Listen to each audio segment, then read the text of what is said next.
Next problem, the third one, prove that the accounting equation is satisfied.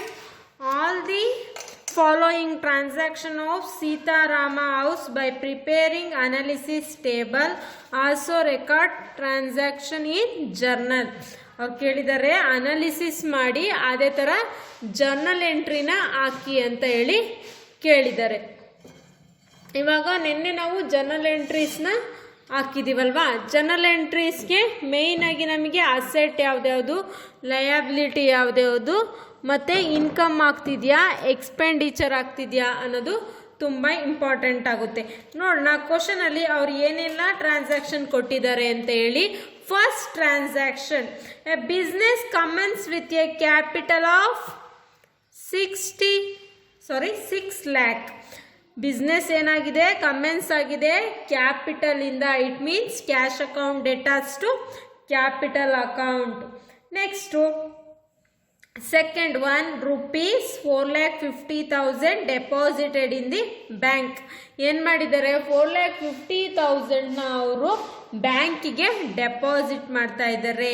It means debit ಆಗ್ತಿದೆ ಬ್ಯಾಂಕಿಗೆ ಅಂತ ಅರ್ಥ. Next 2,30,000 plant and machinery purchased. ಏನು ಮಾಡಿದ್ದಾರೆ, purchase ಮಾಡಿದ್ದಾರೆ. Peyi 3 lakh cash immediately. 3 lakh ಕ್ಯಾಶ್ನ ಕೊಟ್ಟಿದ್ದಾರೆ. Purchase ಮಾಡಿರೋದೆಷ್ಟು, 2,30,000ಗೆ. ಇನ್ನು ಮಿಕ್ಕಿರೋ ಅಂತಹ ಇಮಿಡಿಯೇಟ್ಲಿ ಪೇಯ್ಡ್ 2 lakh ಇಮಿಡಿಯೇಟ್ ಆಗಿ ಕೊಟ್ಟಿದ್ದಾರೆ. ಇನ್ನು ಮಿಕ್ಕಿರ್ತಕ್ಕಂಥ 30,000ನ ಕ್ರೆಡಿಟ್ ಆಗಿ ಕೊಡ್ತಾರೆ. ಇಲ್ಲಿ ಮೇನ್ ಮಾಡ್ತಾ ಇರೋದು ಪರ್ಚೇಸ್ ಏನು ಮಾಡ್ತೀರಿ, plant and machinery account debtors cash account to credit account. ಯಾಕೆ ಅಂದರೆ ಇನ್ನೂ 30,000ನ ನಾವು ಕ್ರೆಡಿಟ್ ಆಗಿ ಪೇ ಮಾಡ್ತಾ ಇದ್ದೀವಿ. Next purchase goods worth 40,000 for cash, rupees 45,000 on account. ಇಲ್ಲಿ 85 ಪರ್ಚೇಸ್ ಎಷ್ಟು ಮಾಡ್ತಿರೋದು, 40,000 ಟು ಪರ್ಚೇಸ್ ಮಾಡ್ತಿರೋದು, 35,000 ಟು ಅಕೌಂಟಲ್ಲಿ ಕ್ಯಾಶ್ನ ಕೊಡ್ತಾ ಇದ್ದಾರೆ. ಇನ್ನು ಮಿಕ್ಕಿರೋ 5,000 ಅವರು ಕ್ರೆಡಿಟ್ ಆಗ್ತಾ ಇದೆ. ಅರ್ಥ ಅಲ್ವಾ? Same as it is purchase ಮಾಡ್ತಾ ಇದ್ದೀವಿ. ಪರ್ಚೇಸ್ ಆದಾಗ ಏನು ಜರ್ನಲ್ ಎಂಟ್ರಿ ಇರುತ್ತೆ, purchase account debtors to cash account ಬರುತ್ತೆ. ಇಲ್ಲಿ ಕ್ಯಾಶು ಮತ್ತು ಕ್ರೆಡಿಟ್ ಎರಡರಲ್ಲೂ ಆಗಿದೆ. ಯಾಕೆಂದರೆ ಇಮಿಡಿಯೇಟ್ ಪೇ ಮಾಡಿರೋದು 35,000 ಅಕೌಂಟಲ್ಲಿ, ಕ್ಯಾಶ್ ಫಾರ್ ಕ್ಯಾಶ್ 35,000 ಅಕೌಂಟ್. ಇನ್ನು ಮಿಕ್ಕಿರೋಂತಹ ಕ್ರೆಡಿಟ್ ಎಷ್ಟು, 5,000 ವರ್ತ್ ರುಪೀಸ್ ಕ್ರೆಡಿಟ್ ಆಗಿದೆ, ಕ್ರೆಡಿಟರ್ಸ್ ಮಾಡಿದ್ದಾರೆ. Next paid cheque 2 lakh. ಚೆಕ್ಕಲ್ಲಿ ಪೇ ಮಾಡಿದ್ರೆ ಬ್ಯಾಂಕ್ ಎಂಟ್ರಿ ಬರುತ್ತೆ. ಸಪ್ಲೈಯಿಂಗ್ ಪ್ಲಾಂಟ್ ಆ್ಯಂಡ್ ಮೆಷಿನರಿ, ಇಲ್ಲಿ ಏನು ಮಾಡ್ತಾ ಇದ್ದೀವಿ, ಸೇಲ್ ಮಾಡ್ತಾ ಇದ್ದೀವಿ. ಏನು, ಪ್ಲಾಂಟ್ ಆ್ಯಂಡ್ ಮೆಷಿನರಿ ಸೇಲ್ ಮಾಡ್ತಾ ಇದ್ದೀವಿ. ಏನರಲ್ಲಿ, ಚೆಕ್ಕಲ್ಲಿ ಪೇ ಮಾಡಿದಾಗ ನಮಗೇನು ಎಂಟ್ರಿ ಬರುತ್ತೆ, ಪ್ಲಾಂಟ್ ಆ್ಯಂಡ್ ಮೆಷಿನರಿ ಸೇಲ್ ಮಾಡ್ತಾ ಇರೋದು ಪ್ಲಾಂಟ್ ಆ್ಯಂಡ್ ಮೆಷಿನರಿ ಅಕೌಂಟ್ಗೆ ಕ್ರೆಡಿಟ್ ಆಗುತ್ತೆ. Bank account debtors to plant and machinery account. Next 70,000 cash sales of goods costing 50,000. ಇಲ್ಲಿ ಸೇಲ್ ಮಾಡ್ತಾ ಇದ್ದೀವಿ ನಾವು 70,000ಗೆ, 50,000 ವರ್ತ್ ರುಪೀಸ್ ಗೂಡ್ಸ್ನ. ಇಲ್ಲಿ ನಾವು ಪ್ರಾಫಿಟ್ ಎಂಟ್ರಿ ಏನು ತೋರಿಸಲ್ಲ, ಡೈರೆಕ್ಟಾಗಿ cash account debtors to sales account. Withdraw by proprietor 35,000 for personal use. It means drawings account debtors to cash account. Next one, insurance paid by cheque of rupees 2,500. ನಾವಿಲ್ಲಿ ಇನ್ಸೂರೆನ್ಸ್ನ pay ಮಾಡ್ತಿದ್ದೀವಿ. Insurance account debtors to bank account. Salary outstanding, ಇಲ್ಲೇನಾಗಿದೆ, salary outstanding ಆಗಿದೆ. Salary account debtors to salary outstanding account. Salary ಆಯಿತು, ಎಷ್ಟು, 5,500. Next furniture of 30,000 purchased in cash. Purchase account debtors to cash account. ಇಲ್ಲಿ ಏನು purchase ಮಾಡಿದ್ದೀವಿ ಅಂತ ಗೊತ್ತು, ಫರ್ನಿಚರ್ನ ಪರ್ಚೇಸ್ ಮಾಡಿದ್ದೀವಿ. Furniture account datas to cash account. Next format ಹಾಕೋಣ. ಫಾರ್ಮೇಟ್ ಏನು ನಮಗೆ ಜರ್ನಲ್ ಎಂಟ್ರಿ ಫಾರ್ಮೇಟ್ ಬಂದ್ಬಿಟ್ಟು date or serial number particulars LF debit amount credit amount. Journal entry ಹಾಕಬೇಕಾದ್ರೆ ಮೇಯ್ನ್ ಆಗಿ ನಾವು ಫಾರ್ಮೇಟು ತುಂಬ ಇಂಪಾರ್ಟೆಂಟು. ನೀವು ಕರೆಕ್ಟಾಗಿ ಫಾರ್ಮೇಟ್ ಹಾಕಿಲ್ಲ ಅಂದರೆ ಹೇಳಿ 1 ಮಾರ್ಕ್ಸ್ ಕಟ್ ಮಾಡ್ತಾರೆ. ಕ್ಲೀನಾಗಿ ಫಾರ್ಮೇಟ್ ಇರಬೇಕು. ಫಾರ್ಮೇಟ್ಗೂ 1 ಮಾರ್ಕ್ಸ್ ಇದೆ. ಓಕೆನಾ? ಇಲ್ಲಿ ಡೇಟ್ ಕೊಟ್ಟಿಲ್ಲ, so serial number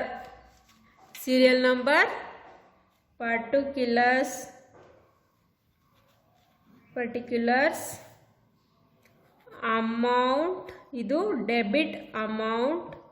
next credit amount. ಆಯಿತಾ? ಇದು ನಮಗೆ ಫಾರ್ಮೆಟ್. ಫಸ್ಟ್ ಎಂಟ್ರಿ ಏನು ಕೊಟ್ಟಿದ್ದಾರೆ ಪ್ರಾಬ್ಲಮಲ್ಲಿ, business commence with capital. Business ಏನಾಗಿದೆ, ಕಮೆನ್ಸ್ ವಿತ್ ಕ್ಯಾಪಿಟಲ್ ಆಗಿದೆ. ಜರ್ನಲ್ ಎಂಟ್ರಿ ಏನು ಬರುತ್ತೆ, first one cash account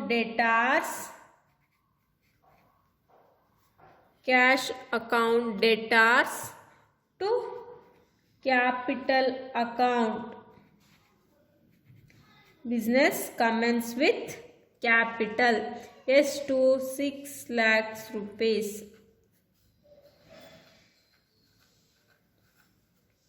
Being ಏನು ಬರುತ್ತೆ, being business started with cash.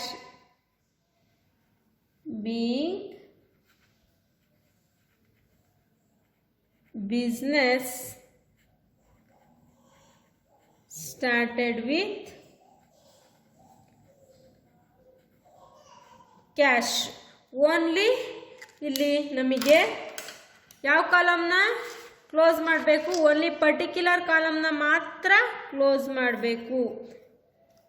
ಓಕೆನಾ? Next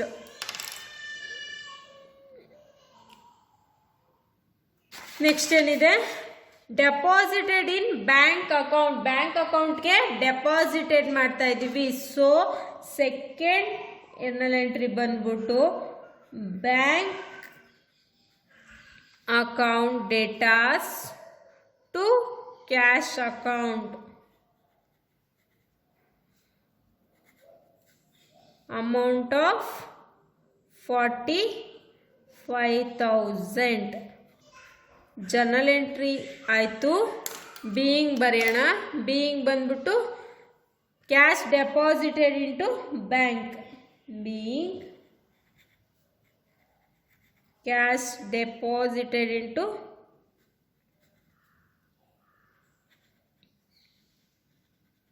bank. ಓನ್ಲಿ ನಾವು ಪರ್ಟಿಕ್ಯುಲರ್ಸ್ ಕಾಲಮ್ನ ಕ್ಲೋಸ್ ಮಾಡ್ತೀವಿ. ನೆಕ್ಸ್ಟು ಏನು ಕೊಟ್ಟಿದ್ದಾರೆ, third one plant and machinery purchase by paying 2 lakh cash immediately. So ಇಲ್ಲಿ ನಾವು ಪರ್ಚೇಸ್ ಮಾಡ್ತಾ ಇದ್ದೀವಿ. ಏನು ಮಾಡ್ತಾ ಇದ್ದೀವಿ, plant and machinery account datas to cash account. Next credit ಎಷ್ಟು ಮಾಡ್ತಾ ಇದ್ದೀವಿ, ಬ್ಯಾಲೆನ್ಸ್ ಎಷ್ಟಿದೆ ಅದನ್ನು ನಾವು ಕ್ರೆಡಿಟ್ ಅಕೌಂಟ್ ಅಂತ ಹೇಳಿ. ಪರ್ಚೇಸ್ ಮಾಡಿರೋದು 2,30,000 worth rupees. Plant and machinery pay ಮಾಡಿರೋದೆಷ್ಟು, 2 lakh ಇಮಿಡಿಯೇಟ್ಲಿ. ಇನ್ 30,000 ಏನಾಗುತ್ತೆ, ಕ್ರೆಡಿಟ್ ಆಗುತ್ತೆ. ಸೊ ಬೀಯಿಂಗ್ ಬಂದ್ಬಿಟ್ಟು being plant and machinery purchase credit and cash. Being plant and machinery purchased in cash and credit.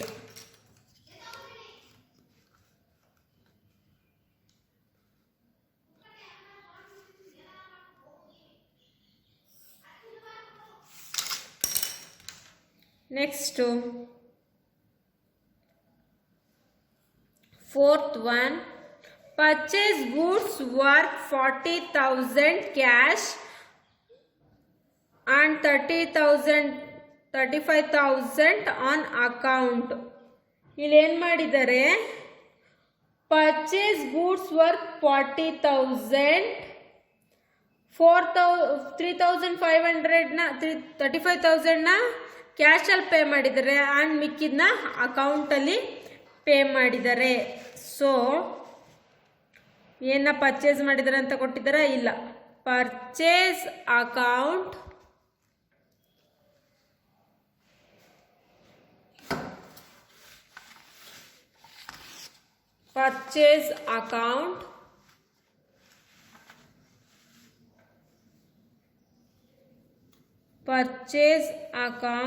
debtors to cash account and ಬ್ಯಾಂಕಲ್ಲಿ pay ಮಾಡಿರೋದ್ರಿಂದ account ಅಂದರೆ bank account. ಎಷ್ಟು purchase ಮಾಡಿರೋದು 40,000 ವರ್ತು goods purchase ಮಾಡಿದ್ದಾರೆ, ಕ್ಯಾಶಲ್ಲಿ 35,000 pay ಮಾಡಿದ್ದಾರೆ, ಅಕೌಂಟಲ್ಲಿ 5,000 pay ಮಾಡಿದ್ದಾರೆ. So being ಬಂದ್ಬಿಟ್ಟು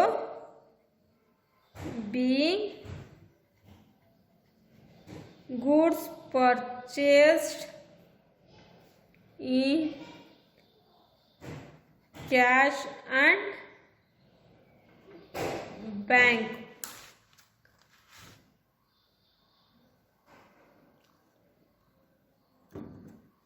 Cash and bank.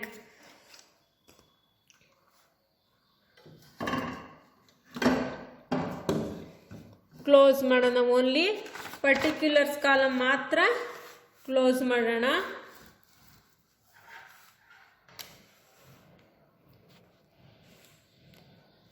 Only particular column ಮಾತ್ರ ಕ್ಲೋಸ್ ಮಾಡೋಣ.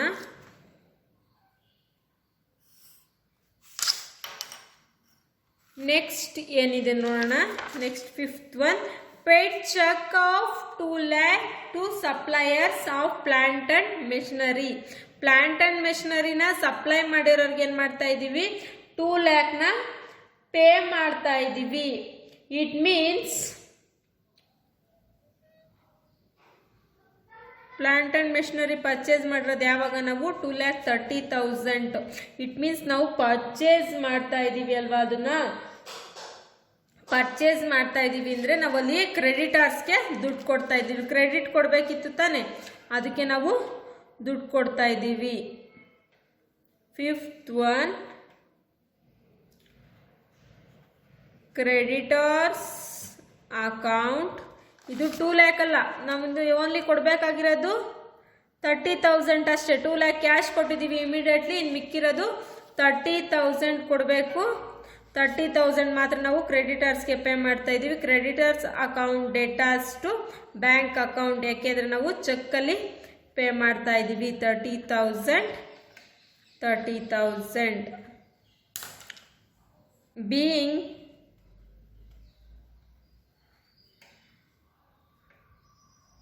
being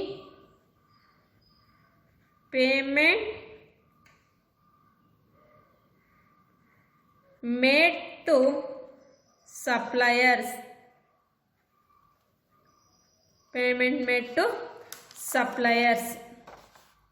ನೆಕ್ಸ್ಟ್ ನಾವು ಕಂಟಿನ್ಯೂಯೇಷನ್. ಇದು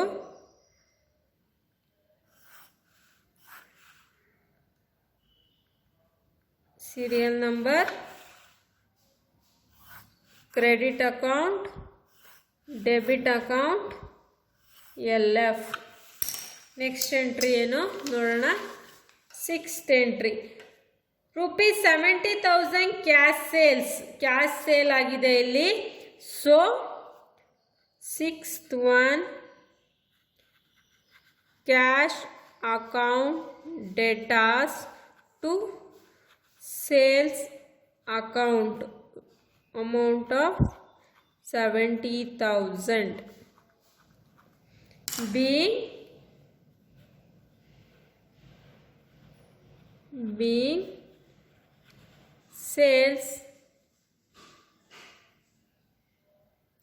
sale made in cash. ಓಕೆನಾ? ಪರ್ಟಿಕ್ಯುಲರ್ಸ್ ಕಾಲಮ್ನ ಮಾತ್ರ ಕ್ಲೋಸ್ ಮಾಡಿ. ನೆಕ್ಸ್ಟು 7th ಒನ್ ಏನಿದೆ ಅಂತ ನೋಡಿ. Withdraw by the proprietor 35,000 for personal use. Personal ಯೂಸ್ಗೆ ಅಮೌಂಟ್ನ ವಿತ್ಡ್ರಾ ಮಾಡಿದ್ರೆ ಅದನ್ನು ನಾವೇನಂತ ಕರಿತೀವಿ? ಡ್ರಾಯಿಂಗ್ಸ್ ಅಂತ ಕರಿತೀವಿ. Drawings account datas to cash account. Amount of drawing ಎಷ್ಟು? 35,000. ಬೀಯಿಂಗ್ ಬಂದ್ಬಿಟ್ಟು being cash withdraw for personal use.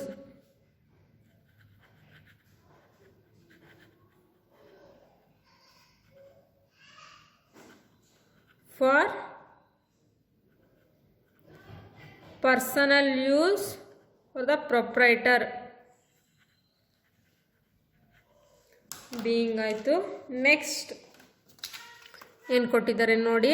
8th one, insurance paid by cheque 2,500. ನಾವಿಲ್ಲಿ ಏನು ಪೇ ಮಾಡ್ತಾ ಇದ್ದೀವಿ? ಇನ್ಶೂರೆನ್ಸ್ನ ಪೇ ಮಾಡ್ತಾ ಇದ್ದೀವಿ. So insurance account datas to ಚೆಕ್ಕಿಂದ ಪೇ ಮಾಡ್ತಿರೋದು bank account. Amount of 2,500 being insurance paid by check.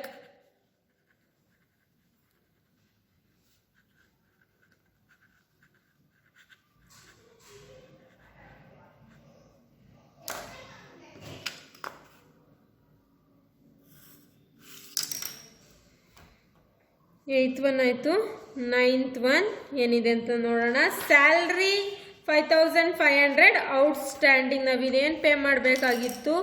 Salary account datas to outstanding salary. Amount of 5,500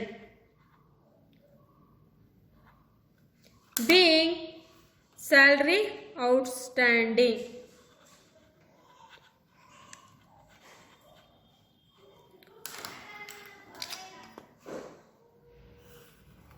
Next to last one, furniture of 30,000 purchased in cash. ನಾವಿಲ್ಲಿ ಏನು purchase ಮಾಡ್ತಾ ಇದ್ದೀವಿ? Furniture purchase ಮಾಡ್ತಾ ಇದ್ದೀವಿ. So furniture account datas to cash account. ಕ್ಯಾಶಿಂದ ಫರ್ನಿಚರ್ನ purchase ಮಾಡ್ತಾ ಇರೋದು 30,000. ಬೀಯಿಂಗ್ ಬಂದ್ಬಿಟ್ಟು ಫರ್ನಿಚರ್ ಪರ್ಚೇಸ್ಡ್ ಇನ್ ಕ್ಯಾಶ್.